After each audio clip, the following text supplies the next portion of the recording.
Dès le début, Stranger Things s'est fortement appuyé sur les pouvoirs de 11, mais ses capacités ont évolué au fil de la série. Allons. C'est l'heure de l'histoire, mon poulet au miel. On ouvre les petits volets. Cœur vaillant, œil sur la balle, on ne peut pas perdre. Aujourd'hui, à l'aube de la saison 5 de Stranger Things, les pouvoirs surnaturels de 11 seront plus importants que jamais pour combattre Vecna et sauver Hawkins. Après la fin de la saison 4, qui a vu le monde à l'envers s'infiltrer à Hawkins, le groupe est plus en danger que jamais. Cela signifie que les personnages de Hawkins vont eux aussi compter plus que jamais sur 11. Heureusement, ses pouvoirs se sont renforcés au fil du temps, lui offrant de multiples moyens de riposter contre Vecna.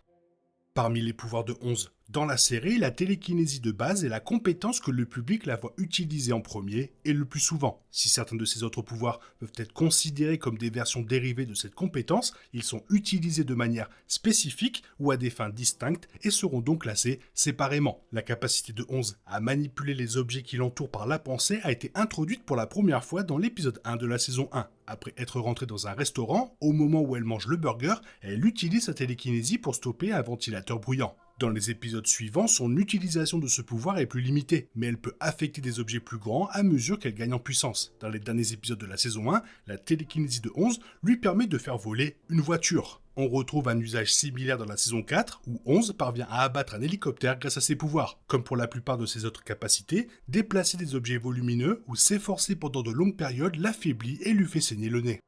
Tout comme la télékinésie, les capacités télépathiques de 11 peuvent être subdivisées en différents types de capacités, mais de manière générale, elle est capable de communiquer avec plusieurs autres personnages sans parler à voix haute. Plutôt que de lire mot pour mot les pensées des gens, la télépathie de 11 semble se traduire par une réaction au sentiment. 11 fait preuve de cette capacité très tôt, notamment dans sa relation avec Mac Wheeler. Bien qu'on ne sache pas si elle entend réellement ses pensées ou si elle perçoit simplement ses sentiments, elle est capable de sentir quand il est contrarié ou qu'il cache quelque chose. Elle utilise également une forme de télépathie pour capter les émotions de Billy lors de son combat contre lui dans la saison 3.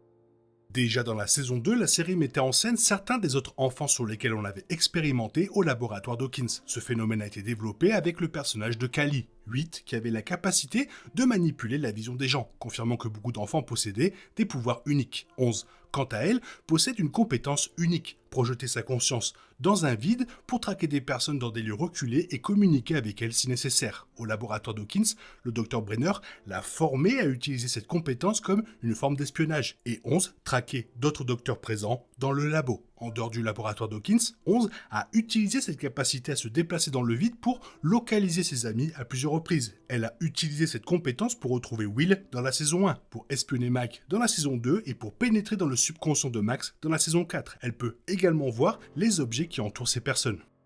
11 est capable d'utiliser la psychométrie, ou lecture d'objets. Elle peut obtenir des informations sur une personne en touchant des objets qui lui sont associés. Dans l'épisode 2 de la saison 1, elle a pu identifier correctement quelle pièce de jeu était celle de Will lors d'une démonstration avec le plateau Donjons et Dragons. Outre sa capacité à pénétrer dans le vide et avoir des personnes ou des objets à différents endroits, 11 possède également la capacité d'entrer dans la mémoire des gens. Il s'agit d'une forme de télépathie, mais son utilisation est particulière et n'est observée qu'en de rares occasions, lorsque le destinataire est incapable de raconter ses souvenirs. Plus précisément, dans la saison 2, 11 utilise la vision mémorielle pour accéder au passé de sa mère biologique, Terry Ives. Terry étant incapable de communiquer verbalement, 11 a visité des souvenirs spécifiques de son passé pour découvrir la vérité sur son arrivée au laboratoire d'Hawkins. 11 l'a également utilisé sur Billy Hargrove, permettant de lui rappeler son passé en fin de saison. Certaines des principales compétences utilisées par 11 fonctionnent en synergie, et la lévitation en fait partie. Que ce soit intentionnellement ou non, la lévitation de 11 se manifeste lorsqu'elle utilise intensément ses autres pouvoirs télékinésiques. Par exemple, lorsqu'elle ferme la porte du monde à l'envers dans la saison 2. Bien que sa propre lévitation semble liée à son pouvoir considérable, 11 a également démontré sa capacité à faire léviter d'autres personnes grâce à d'autres types de télékinésie. Après que Mike ait été contraint de sauter d'une falaise dans la saison 1, 11 le sauve miraculeusement et le hisse en sécurité. L'existence des portes du monde à l'envers était l'un des plus grands mystères de la série depuis la saison 1, mais la saison 4 a finalement révélé que tout revient à 11. Enfant, elle a ouvert par inadvertance le monde à l'envers après y avoir envoyé Henry Krill, numéro 1, devenu Vecna. Alors qu'ils étaient ensemble au laboratoire Dawkins en 1979, 1 a convaincu 11 de retirer la puce qui inhibait ses pouvoirs, lui permettant ainsi de tuer les autres enfants. En réponse, 11 a créé la porte et y a envoyé 1, lui permettant de créer son propre monde qui finirait par s'infiltrer à nouveau dans Hawkins en 1983. 1979 a été la première fois qu'11 a créé un portail vers une autre dimension, mais elle a récidivé en 1983, lors de la saison 1. Cette chaîne d'événements a donné naissance à toute l'histoire. En plus de pouvoir ouvrir des failles interdimensionnelles, 11 est également capable de les fermer grâce à un usage extrême de ses pouvoirs.